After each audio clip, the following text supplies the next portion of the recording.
অনেকেই শবে বরাত সম্পর্কে কিছু জানতে চেয়েছেন। তারই আলোকে কোরআন ও হাদিস অনুযায়ী শবে বরাত সম্পর্কে সংক্ষিপ্ত কিছু আলোচনা। শবে বরাত নিয়ে মূলত আমাদের বাংলাদেশে 3 দলে বিভক্ত হয়ে যায়।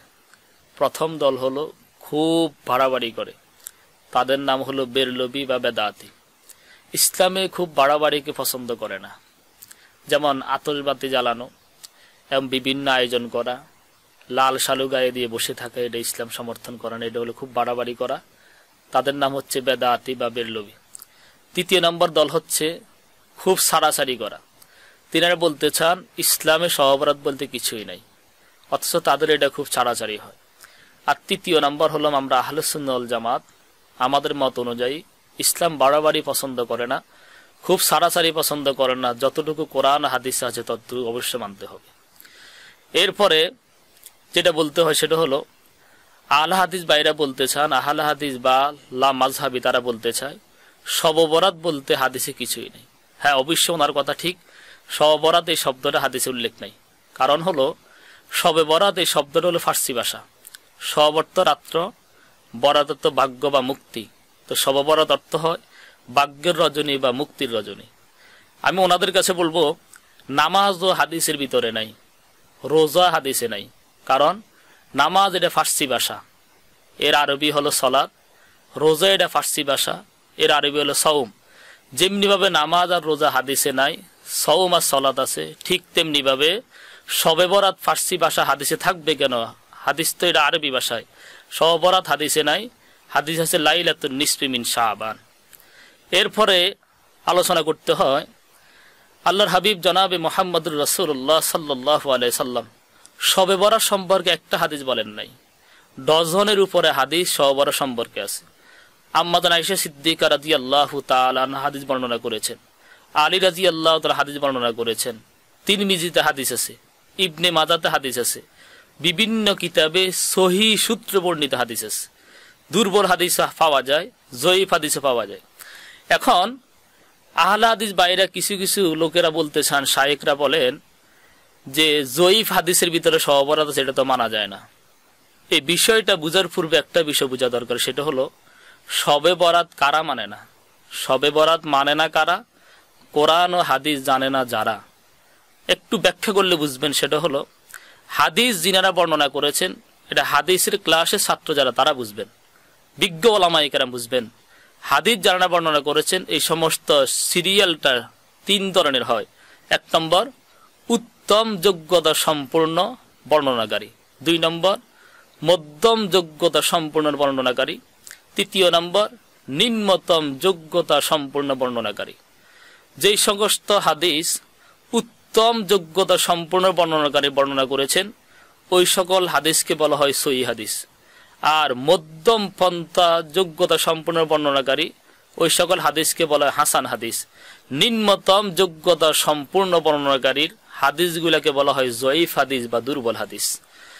হাদিস কাকে বলা হয়? রাসূল সাল্লাল্লাহু আলাইহি সাল্লামের কথা, কাজ এবং সমর্থনকে হাদিস বলে। রাসূল যেই কথা বলেছেন, যেই কাজ করেছেন, সাহাবায়ে কেরাম করেছেন, রাসূল চুপ ছিলেন, সমর্থন করেছেন, এই সবগুলোকে বলা হয় হাদিস। এখন সহিহ হাদিস কোন কাজে লাগে? হাসান হাদিস কোন কাজে লাগে? জয়ীফ বা দুর্বল হাদিস কোন কাজে লাগে? আর একটু ব্যাখ্যা করলে বুঝবেন। সহিহ হাদিসের কাজ হলো ইসলামের আকীদা বিশ্বাস প্রমাণ করার কাজে লাগে। আবার বলছি, ইসলামের আকীদা বিশ্বাস প্রমাণ করার কাজে লাগে। হাসান হাদিস ইসলামের আমল প্রমাণ করার কাজে লাগে। জয়ীফ বা দুর্বল হাদিস ইসলামের ফজিলত প্রমাণ করার কাজে লাগে। এই আলোচনাটা বুঝলে আপনারা বলতে পারবেন যে শবে বরাত যেটা, এটা আসলে ইসলামের আকীদা বিশ্বাসও না, ইসলামের আমলও না, এটা ইসলামের ফজিলত। হাদিসটা যদি জয়ীফ হয়, দুর্বল হয়, তো এটা ইসলামে তো শবে বরাত এটা একটা ফজিলত, তো দুর্বল হাদিসে তো দরকার শবে বরাত প্রমাণ করার জন্য। এখানে আমাদের তো সহিহ বা হাসান হাদিসের দরকার হয় না। ন্যূনত পক্ষে যদি কারো বিবেক থাকে, শবে বরাত এমন একটা বিষয় আল্লাহর হাবিব জনাবে মুহাম্মদুর রাসূলুল্লাহ সাল্লাল্লাহু আলাইহি ওয়াসাল্লাম যিনি ইবাদত করেছেন।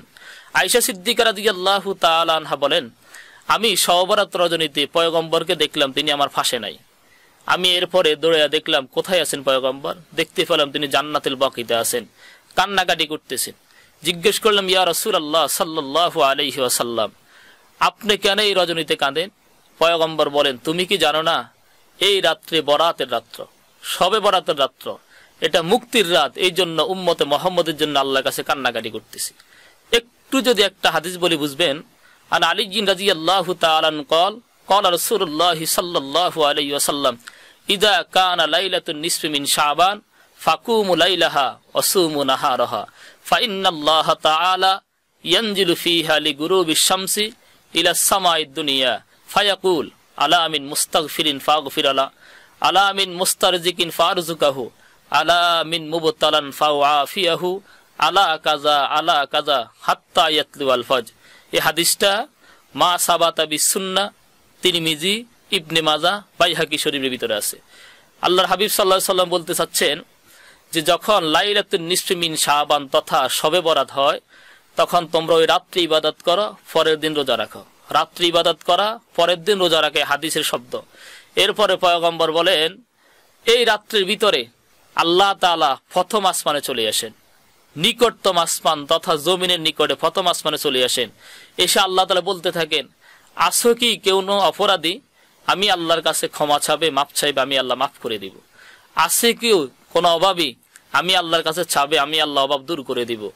আসো কি কোনো ব্যক্তি বিপদগ্রস্ত, আমি আল্লাহর কাছে চাও, আমি আল্লাহ বিপদ দূর করে দিব। এরপর আল্লাহর হাবিব বলেন, আলা কাজা, এরকম বিভিন্ন শব্দ দিয়ে মহান রব বান্দাকে ডাকতে থাকেন। হাতলা ইয়াতলু আল ফজর, ফজর পর্যন্ত আল্লাহ তাআলা এইভাবে ডাকেন। এই সংক্ষিপ্ত পরে যে আলোচনাটা করলাম, এতটুকু প্রতীয়মান হয় শবে বরাত অবশ্যই ইসলামে আছে, শবে বরাত অবশ্যই হাদিসে আছে, শবে বরাতের হাদিসে প্রমাণিত আছে। সাহাবাই কারামকে আল্লাহর রাসূল নির্দেশনা প্রদান করেছেন, তারা নির্দেশ গ্রহণ করেছেন, রাসূল সাল্লাল্লাহু আলাইহি ওয়াসাল্লাম আমল করেছেন। আমরা মুসলমান হিসেবে অন্তত এই রাত্রটা অবহেলায় কাটানো আর তো কোনো সুযোগ নাই। যে যতটুকু পারি একগ্রতার সাথে, নীরবতার সাথে আমল করব। মহান আল্লাহ রাব্বুল আলামিন কোরআন ও হাদিসের আলোকে আমাদের জীবন পরিচালনা করবার তৌফিক দান করেন।